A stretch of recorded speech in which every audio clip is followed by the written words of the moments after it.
Баласыз өткен 10 жыл. Ақнұр өз жұмысының білікті маманы. Өмірін жұмысына, жас аналарға арнады. Әдеттегідей бүгін жұмыста. Түскі уақытта қабылдауға жазылған жас келіншек Дана келді.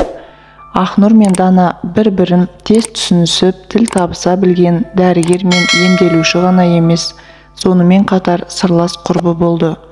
Дана, сен керемет ана боласың, бұйырса. Жақсы күтініп жатыр екенсің, баланың денсаулығы өте жақсы. Енді аман есен босанып, балаңды қолыңа алсаң, сен үшін шын жүректен қуанамын. Уайымдама, босанар кезде қасыңнан табыламын, деді жылы жүзді Ақнұр.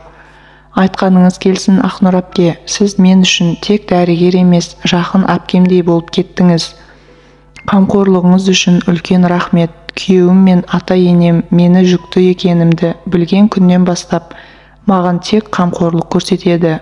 Енем шаршап қалма, демалып ал деп мені әркез қолдап жүреді. Әпке, мен күйеуімнің екінші әйелімін. Бұрынғы әйелімен 10 жыл тұрып, бірақ бала болмаған соң ажырасып кеткен. Күйеуім балалы болуды, ал ата-енем немере сүюді қатты қалап жүр. Мені аялап жүргені де сондықтан. Дананың әңгімесін естіп, Ақнұрдың денесі тітіркеніп, жылап жібере жаздады.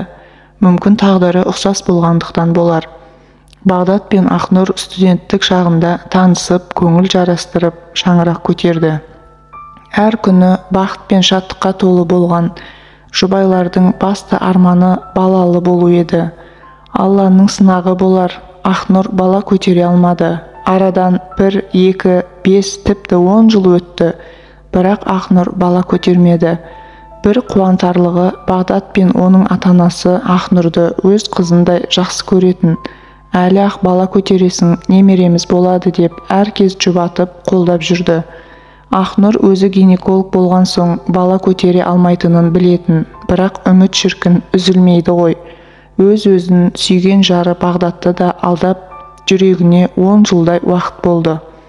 Ақнұр қолынан келгеннің бәрін жасады. Емделмеген дәрігер қалмады. Тәуіп молдаларға да барды. Бірақ маңдайына солай жазылған екен. Бала көтермеді. Сол сәттен бастап Ақнұр өзі шексіз жақсы көретін Бағдаттың өмірінен кетті. Бағдаттың өз баласы болғанын қатты қалайтын. Сондықтан да ол өз жөнімен кеткен еді. Бағдаттың үйленгенін естіген күні жүрегі қақ айырлардай жылап, тіпті өмірден бас кешіп кетті. Бірақ Ақнұр өте мықты еді. Бұл қиыншылықты да жеңіп шықты. Өзге қалаға кетіп, жаңа өмір бастауға шешім қабылдады. Ендігі оның өмірлік ұстанымы жас аналарға қолдау көрсету болды. Осы мақсат Ақнұрды Алматыға жетелеп келді. Осында көшіп келгеніне де бірнеше жылдай уақыт өтті. Өз мамандығы бойынша жұмысқа орналасып, біліктілігімен ортада өз сыйын тапты. Қазір уақытты барша жас аналар Ақнұрдың қабылдауына алдын ала жазылып қояды. Дана сол жас аналардың бірі еді. Бағдат Ақнұрмен айырылысқаннан соң естелікке толы қаланы тастап, отбасымен Алматыға көшіп келді. Алғашында бірнеше жыл Дана бала көтере алмады. Уайымға берілген Дана танысының айтуымен Ақнұрдың қабылдауына жазылған еді. Сол сәттен бастап Ақнұр мен Дана тез тіл табысып, жақын құрбыға айналды. Дана жүкті болған кезде Ақнұр шексіз қуанып, жылап жіберген еді. Бірақ ол Дана Бағдаттың әйелі екенін білмейтін. Бүгінгі күнге дейін білмейді. Бірақ бүгін Бағдат пен Дана баланың жынысын білу үшін бірге келген кезде Ақнұр қашып жүрген тағдырымен қайта кездесті.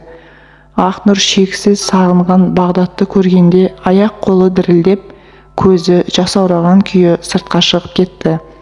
Өміріндегі ең алғашқы аруы әлі күнге дейін жүрегі елжіреп еске алатын сүйген жарын көрген Бағдат не істерін білмей қатып қалды. Әуелгіде не болғанын түсінбеген Дана үнсіз қала берді. Бағдат баланың жынысын білмей әйелін ертіп кетіп қалды. Бұл кездесу үш тағдыр иесіне де қатты соққы болған еді. Бағдат барлық болған жағдайды Данаға түсіндірді.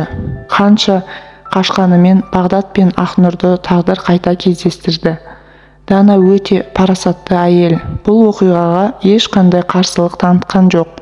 Тіпті керісінше қуанды. Ақнұрдай ақ ниетті жанның өмірінде кездескеніне, баласының кіндік шешесі болатынына шексіз қуанды.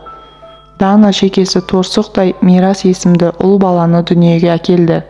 Мирас дүниеге келген сәттен бастап екі ананың қамқорлығын көріп өсуде. Ал қазір Бағдат пен Дана екінші перзентін күтіп жүр. Ақнұр бөлек тұрғанымен, бұлардың үйіне жиі қонаққа келіп тұрады. Ақнұр үшін ең үлкен қуаныш Мирастың анашым деген сөзі еді.